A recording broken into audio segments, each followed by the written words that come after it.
佢就瞓喺個 back room 咯，係但係佢都未執嘢，佢都未執佢嗰啲衫嗰啲嘢。係啊，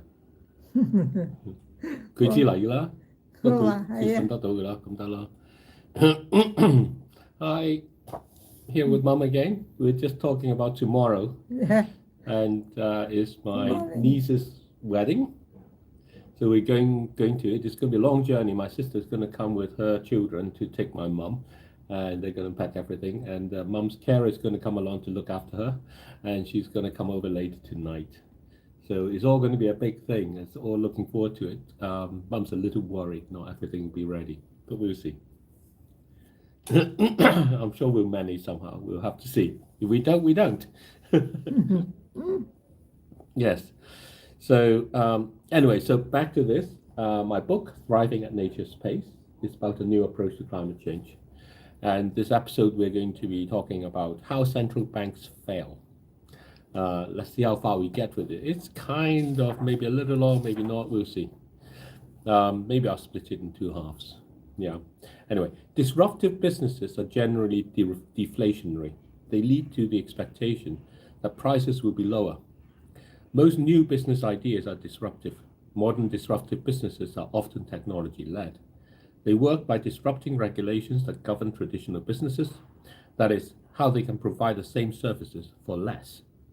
This works typically by using technology to facilitate a similar service without having to be responsible for the actual physical delivery. This is covered by subcontracting to others who themselves are operating outside of the regulated regimes. Airbnb, for example, is a technology company. It facilitates private room sharing. The rooms themselves are private rooms and are therefore not covered under hotel or bed and breakfast type regulations. This allows a whole setup to be treated differently from hotels and boarding houses. Disruptive businesses then provide their own governance to look after the relationships of those that benefit from the business. That is the clients, the participating subcontracted people, and themselves. Established governance, however, looks after not just those who benefit from the business, but also those who are harmed by the business. This has come about over long periods of time to balance between business and societal interests. Short-stay rentals, for example, drive up property prices in many areas, making it unaffordable for local residents. Established governance limits the number of bed and breakfast, boarding houses, and hotels to prevent this. Disruptive businesses sidestep this concern. When this happens, local residents are massively disadvantaged in their competition for housing. This invariably leads to prompt for more affordable housing to be built.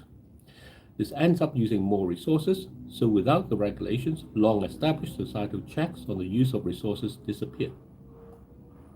Central banks make this worse by responding to the deflationary pressure with lower interest rates. This encourages more resources to be used.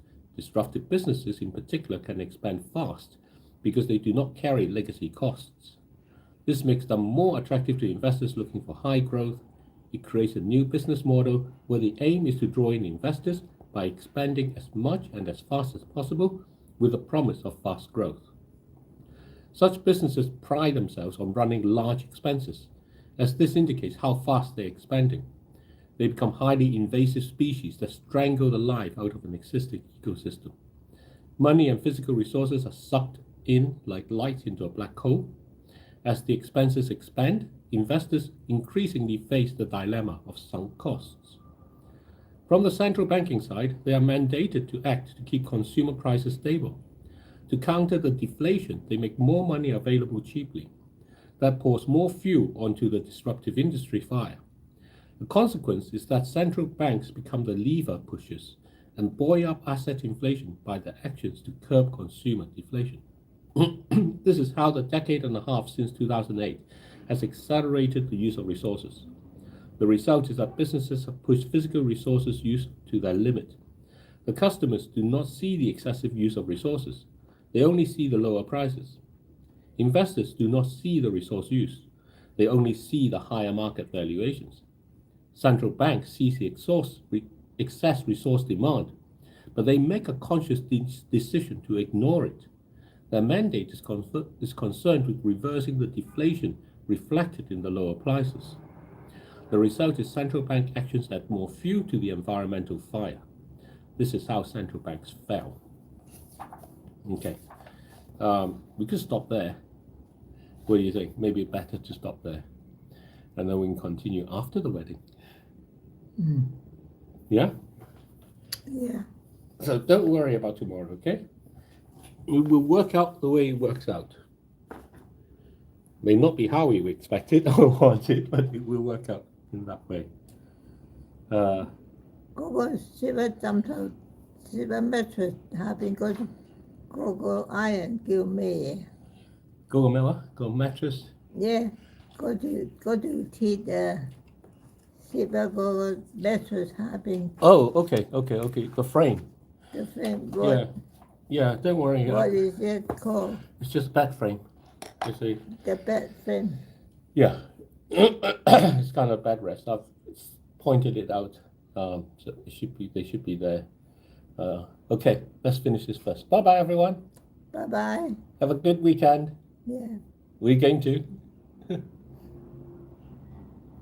Yeah.